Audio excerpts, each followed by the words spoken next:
কেমন আছেন সবাই? আজকে আমরা শিখব ফ্লেয়ার টুলস। এখনো যারা আমার পূর্বের ক্লাসটা মিস করেছে তারা উপরে দেওয়া কার্ড থেকে পূর্বের ক্লাসগুলো করতে পারবেন। আর কার্ড যারা বুঝতেছেন না, যারা নতুন, আই চিহ্নিত একটা বাটন আছে, ওখানে ক্লিক করলে আপনি আমার এই সিরিজের সকল ভিডিও পাবেন। চলুন মূল বিষয়ে চলে যাওয়া যাক। ফ্ল্যাটটা কি আমরা প্রথমে জানবো। এখানে দেখেন ফ্ল্যাটটা কি টাইপের ইমেজে যাই। একটা লাইটিং ইফেক্ট, লাইটিং দেওয়া হয়েছে, লাইট হয়েছে। এই গোল চিহ্নিতগুলো এগুলোকে বলা হয় রিং। আর এই যে নম্বর দিকে আসছে, দেখেন নম্বর বরাবর স্টেট বরাবর যে লাইন গেছে এটাকে বলা হয় রে। বুঝতে পারছেন বিষয়? ছোট ছোট গুলো রিং আর এইগুলো হচ্ছে রে। দেখেন সব হচ্ছে কি, তার মানে ফ্ল্যাট দিয়ে আমরা হচ্ছে আমাদের ডিজাইনে যে লাইটিং ইফেক্ট গুলো দিব সেই কাজগুলো আমরা করতে পারবো। যারা ফটোশপের কাজ জানেন তারা নিশ্চয়ই এই ইফেক্টের কাজ করে থাকবেন।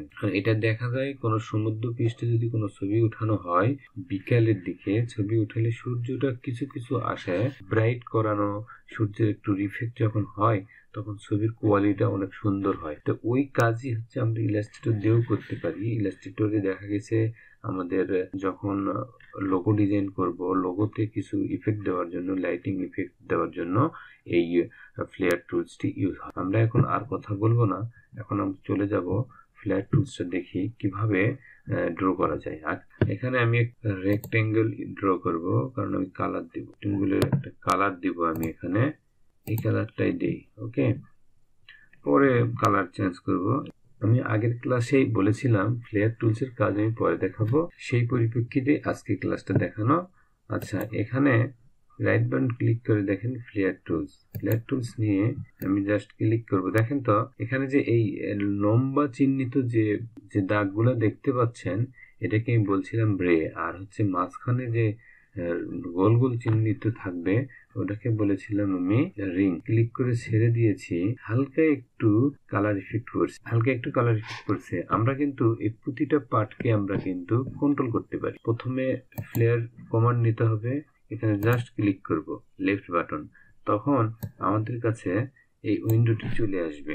সেন্টার, এই যে সেন্টারটা দেখতে পাচ্ছেন, এই সেন্টার, ঠিক আছে। এই সেন্টার, এই ডায়ামিটারটা আমরা যদি ইচ্ছা করে বাড়াতে পারবো। এই যে বাড়ছে কিনা। তারপরে দেখেন অপাসিটি আমি ইচ্ছা করলে বেশি করতে পারবো, অপাসিটি বাড়ছে। অপাসিটি ইচ্ছা করলে আমি কমাইতে পারবো, ঠিক আছে। অপাসিটি, ব্রাইটনেসও আমি ইচ্ছা করলে বাড়াইতে পারবো, ব্রাইটনেস বাড়ছে। আমি এখানে ইচ্ছা করলে ফুজিনেসের একটু স্টাইল একটু হালকা চেঞ্জ করতে পারি। এই ফুজিনেস কতটুকু এরিয়াতে সে হচ্ছে ফ্লাশিং করবে, কিভাবে ফ্লাশ করবে রে বরাবর, এটা দিয়ে সিলেক্ট করে দিতে হবে। আর গ্রোথটা কেমন হবে, গ্রোথটা কি ছোট হবে না গ্রোথটা বড় হবে, বিশাল বড় হবে। আর রে দেখেন তো, রে যদি উঠাই দেই, আছে আমি আগে বলেছিলাম যে লম্বা চিহ্নিত দাগগুলি হচ্ছে রে। আমি আবার রেতে দিয়ে দিলাম নাম্বার। আপনি কয়টা রে দিবেন, এখানে ইচ্ছা করলে আপনি রে বাড়াইতে পারেন, ঠিক আছে। আবার হচ্ছে লংগেস্ট কত বড় দিবেন সেক্ষেত্রেও আপনি বাড়াতে পারেন। তারপরে হচ্ছে ফুজিনেস, এখানে যে ফুজিনেস দিচ্ছেন এই লংগেস্টেরও ফুজিনেস আপনি দিতে পারবেন ইচ্ছা করলে, ঠিক আছে। এটা হচ্ছে রেড চলে গেল। আর রিং, এই রিংগুলো আমি যদি এটা অফ করে দিই, দেখেন তো রিং আছে। আমি যদি রিংটা আবার নিয়ে আসি তাহলে আমি কি রিং পাবো। এখন পাত, কয়টা পাত, 300 পিটি দিয়েছি। আমি যদি পাত কমাই ফেলি, দেখেন দেখতে পাচ্ছেন পাতগুলো। আবার নাম্বার অফ পাত, কটা পাত দিব, আমি এভাবেও পাত সিলেক্ট করতে পারি। লংগেস্ট, এভাবেও আমি পাত কত দূরত্ব। আর এখানে হচ্ছে ডিরেকশন, কোন ডিরেকশনে থাকবে। আমি এখন সিলেকশন টুলস দিয়ে এটাকে ইচ্ছা করলে আমি ছোট করতে পারি। এই রিফ্লেক্টটা যদি আমি এখানে স্থাপন করি, এই কালারটা যদি আমি চেঞ্জ করি, কালারটা যাচ্ছে না অত। এখন রিফ্লেক্টটা কেমন দেখা, আরেকটা কাজ আমি দেখাই। রিফ্লেক্টটাকে আমি কয়েকটা কপি করি। এখানে আমি ব্যাকগ্রাউন্ডের কিছু কাজ শেখাবো। ব্যাকগ্রাউন্ড কিভাবে তৈরি করতে হয়, বিভিন্ন টপিকসের উপরই ক্লাস থাকবে। আমি ধরে নিলাম আমার ব্যাকগ্রাউন্ডটা এইটাই, ওকে। ব্যাকগ্রাউন্ড কিভাবে ক্রিয়েট করব। আচ্ছা, আমি প্রতিটা পার্ট এভাবে সিলেক্ট করে নেব, অল সিলেক্ট করে নিয়ে এখানে দেখেন ট্রান্সপারেন্সি থেকে, এই নরমাল থেকে আমি যদি সফট লাইট করে দেই, সফট লাইট হয়ে গেছে তাই না। এখন একটা রেক্টেঙ্গল ড্র করব।